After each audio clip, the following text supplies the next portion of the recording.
जय श्री कृष्णा दोस्तों हम अपने डिडक्शन के चैप्टर को ख़त्म करने के लिए आए हैं और आज ख़त्म कर देंगे। हमारा क्या रह गया था? Rent paid, ATGG। Rent paid की डिडक्शन क्यों मिलेगी सर ATGG में? वो तो सैलरी में डिडक्शन मिल जाएगी। This deduction is available to self employed person. भाई सैलरी में रेंट की डिडक्शन उनको मिलती है जो जॉब में होते हैं। यहाँ रेंट की डिडक्शन उनको मिलेगी जो सेल्फ एम्प्लॉयड पर्सन है और salaried person who is not in receipt of HR, या फिर उस सैलरीड पर्सन को मिलेगी जिसको HRA नहीं मिलता, हाउस रेंट अलाउंस नहीं मिलता, उनको यहाँ डिडक्शन मिल जाएगी। Further, assessee, spouse, minor child, HUF should not own any residential accommodation. उन लोगों ने अपना कोई घर ना खरीदा हो या घर ना हो उनके नाम पे और at the place of working residence of the assessee.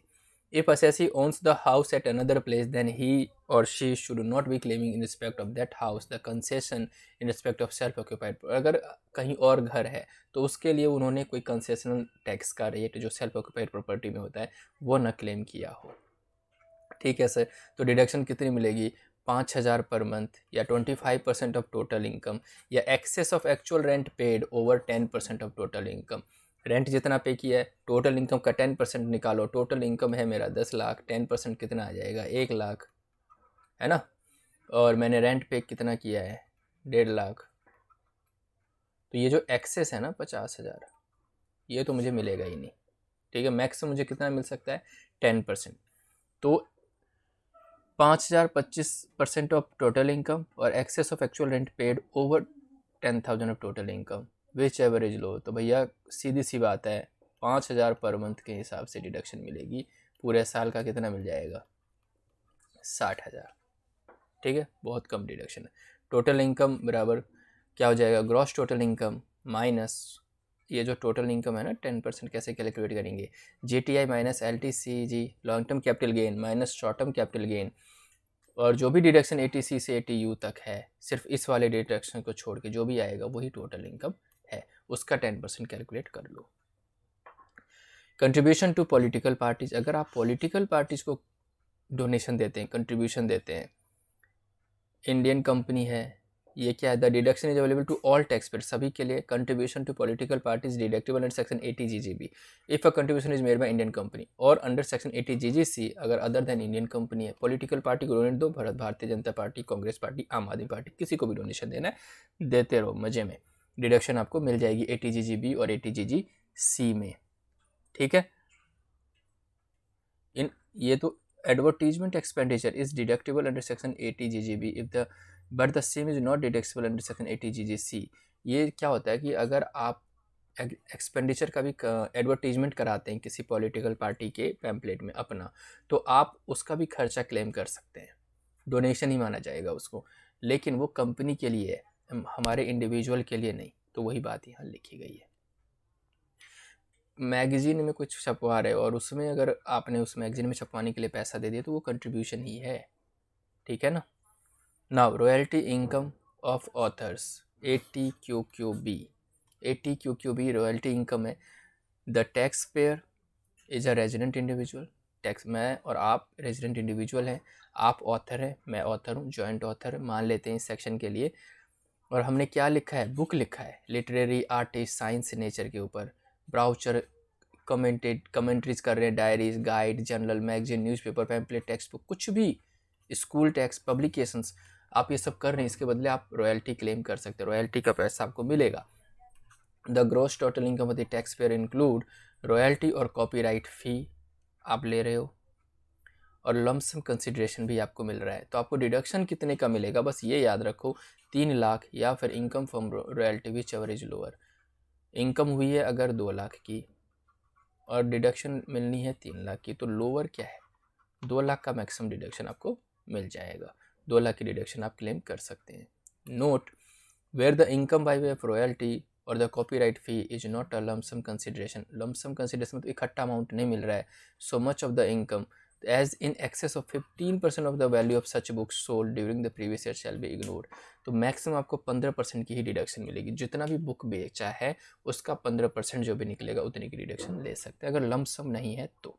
Lump sum है तो 3 लाख या फिर जितना लमसम अमाउंट मिला विच एवरेज लोअर। अब हम देख रहे हैं interest on deposit in saving account. अगर आप सेविंग अकाउंट में पैसा रखते हैं उस पर आपको इंटरेस्ट मिलता है, तो डिडक्शन मिलेगी आपको 10,000 तक। कितनी मिलेगी डिडक्शन?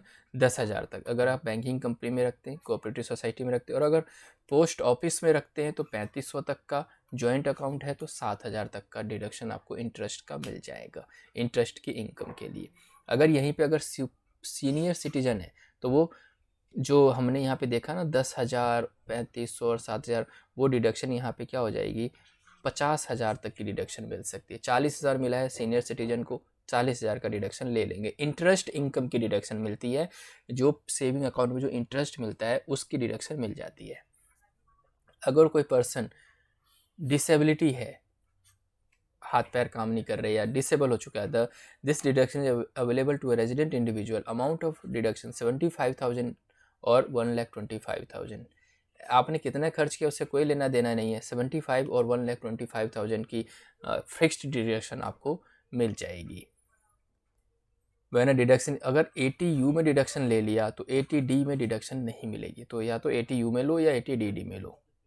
अब हमने देखा no deduction at section 80C to 80U is given. LTCG और शॉर्ट टर्म कैपिटल गेन में आपको कोई डिडक्शन नहीं मिलती 80C से 80U तक की। ये जो हमने डिडक्शन 80C से 80U देखा है वो चैप्टर 6 में देखा है। चैप्टर 6A की डिडक्शन है ये सारी की सारी। इस तरीके से हमने अपने डिडक्शन के चैप्टर को फिनिश कर दिया है। अब आप यहाँ पे क्वेश्चन देख सकते हैं, explain the provision relating to the deduction in respect of repayment of loan taken for higher study.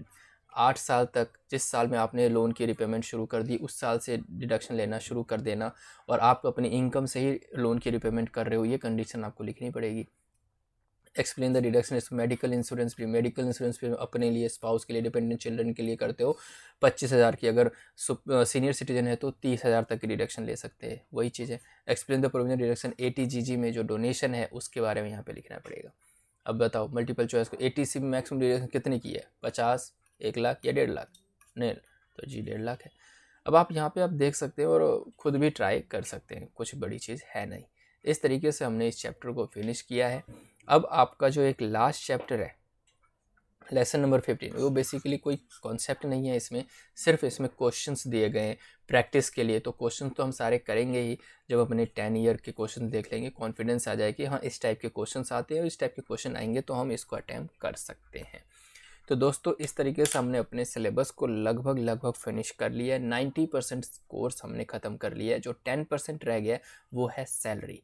Salary के हेड को भी हमने शुरू नहीं किया, अभी हमने उसे नहीं पढ़ा है, हम उसको भी पढ़ेंगे। उससे पहले इसका देखेंगे कि क्या इसका एग्ज़ाम पैटर्न है, किस तरीके से क्वेश्चंस आएंगे, क्या क्वेश्चन की फ्रेमिंग रहती है, ताकि हम आगे अपने स्टडी को, अपने रिवीजन को, अपनी प्रैक्टिस को प्लान कर पाएंगे। तो मेरी जो कोशिश रही है आपको बिल्कुल अच्छे से एक एक लाइन, एक एक वर्ड समझाने की, और आई थिंक आपको समझ आया होगा। और अगर किसी भी कॉन्सेप्ट में कोई प्रॉब्लम है तो दोस्तों प्लीज़ कमेंट बॉक्स में ज़रूर बताइए। और अब हमारा जो नेक्स्ट टारगेट है, सैलरी के साथ साथ हमारे क्वेश्चंस आंसर कैसे करें, कैसे अटेम्प्ट करें, इस पे हम ध्यान देने वाले हैं। तो मिलते हैं नेक्स्ट लेक्चर में एक नए टॉपिक के साथ। तब तक के लिए goodbye friends, all the very best.